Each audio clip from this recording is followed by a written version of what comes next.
Bom dia, turma. Bem-vindos à nossa aula de inglês. Hoje estudaremos o módulo 19, ok? Esse módulo inicia a partir da página 7.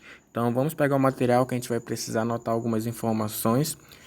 No início desse material de vocês, material de inglês, a gente vai aprender um pouquinho sobre os verbos que são seguidos por ing e que são configurados com o infinitivo, tá bom? Em sua base.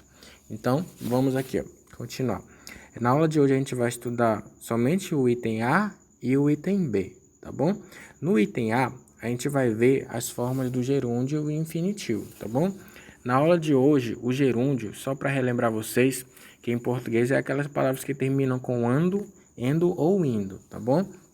Mas como fica caracterizado esse radical em inglês? Esse radical é caracterizado pelo acréscimo do ing no final dos verbos, tá bom? Então, você consegue identificar uma palavra que está no gerúndio, observando se no final tem o ing aqui, ó. Como vocês podem perceber, todos os verbos no lado dessa coluna está na forma do gerúndio. Beleza, já entendi o que é gerúndio, já entendi que vamos trabalhar com verbos, mas o que seria infinitivo? Dentro do contexto dos verbos, infinitivo é a forma natural, tá bom? Ou seja, a forma sem conjugação. Exemplo, falar, dormir, comer, casar, viver, estudar. Então, verbos sem conjugação, a gente está se deparando com o infinitivo. E como é a configuração do infinitivo em inglês? Como é que eu percebo que um verbo está no infinitivo?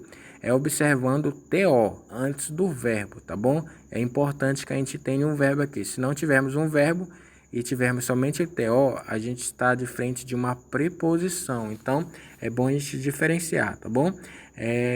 Resumindo esse item A, a gente vai trabalhar nessa lição com os verbos, tá bom?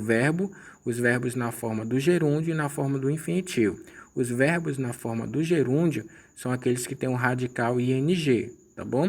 E os verbos na forma do infinitivo são aqueles que a gente tem a inserção da preposição to, tá bom? Lembrando que ele só vai estar no infinitivo se tivermos um verbo. Se não tivermos um verbo, será somente uma preposição. Exemplo, she began to shout as we left. She began to shout as we left. Aqui ao lado, she began shouting as we left. Como ficaria a tradução aqui, ó? Ela começou a gritar assim que a gente saiu. E a tradução aqui como ficaria? Ela começou a gritar assim que a gente saiu. Como assim, professor? É a mesma tradução. Se está escrito de forma diferente. É a mesma, gente. Por que a mesma? Aqui nessa frase, o verbo é gritar. Nessa outra frase, o verbo também é gritar. Mas por que foi escrito de forma diferente? É isso que a gente tem que entender, tá bom? Os verbos em inglês podem ser escritos de duas formas. Usando o infinitivo, ou seja, o to, ou sem o to, com o auxílio do gerúndio.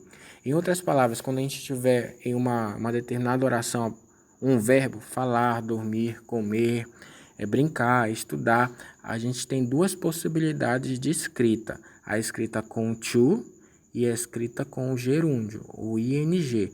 Mas é a mesma coisa? Exatamente, é a mesma coisa, tá bom? Um exemplo bem claro é, por exemplo, eu amo sonhar. Ficaria em inglês I love to dream. Ficaria essa palavra até aqui, tá bom? I love to dream. Tem outra possibilidade de escrita? Tem, retirando o to, retirando essa partícula e acrescentando ing no verbo, que é sonhar, que a gente fala dream. Como ficaria? I love dreaming. I love dreaming. Lembrando que o G, ele é mudo, tá bom? Então fica I love dreaming. Eu vou falar a mesma frase em duas possibilidades. Primeira possibilidade, o gerúndio, e segunda, o infinitivo. Primeira possibilidade com o gerúndio, eu amo sonhar. I love dreaming. Segunda possibilidade usando o infinitivo. I love to dream. Então, basicamente, nessa página você só tem que entender isso que eu pontuei aqui com vocês, tá bom?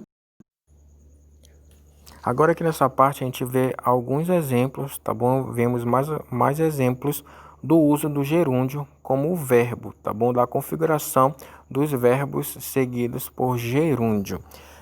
Como vocês podem perceber aqui, ó, as palavras que estão em negrito, se a gente retirar do contexto, se a gente esquecer que tem toda essa parte aqui da oração e focarmos somente no que está em negrito, se a gente for colocar no Google Tradutor, por exemplo, ou verificarmos em um dicionário, a gente vai obter o seguinte: taking significa pegando, tomando, tirando, e trying significa tentando, experimentando.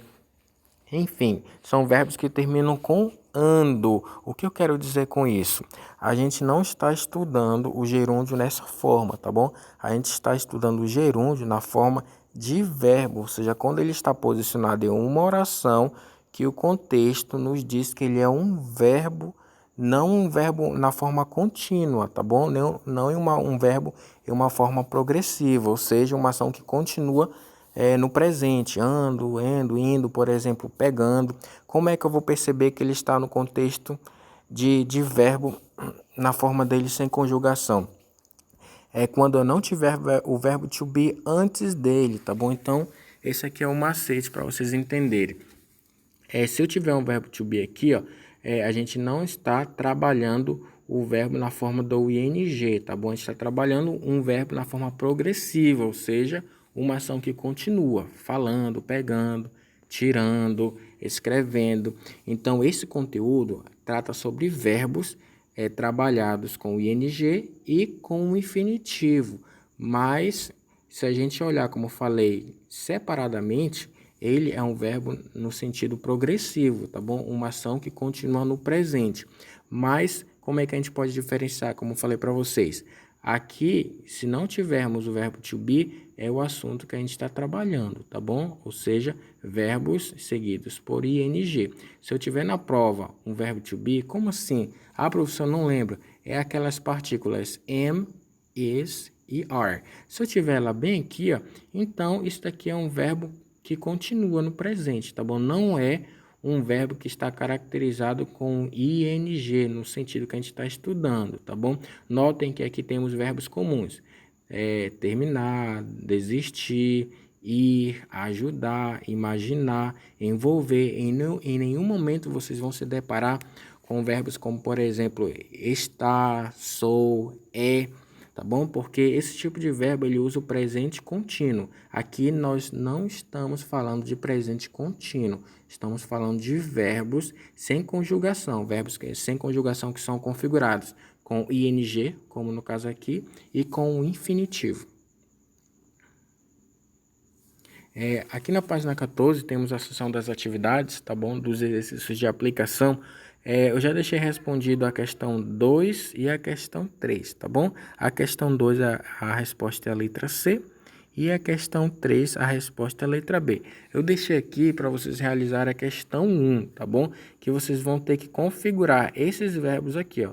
O verbo say, cook, o do, que vai entrar ali 2 vezes nesse texto, o jog, tá bom? Vocês vão colocar nesses espaços aí de acordo com o que eu passei para vocês, da configuração. Qual configuração? Lembrando que são duas, configuração com ing e configuração com o infinitivo.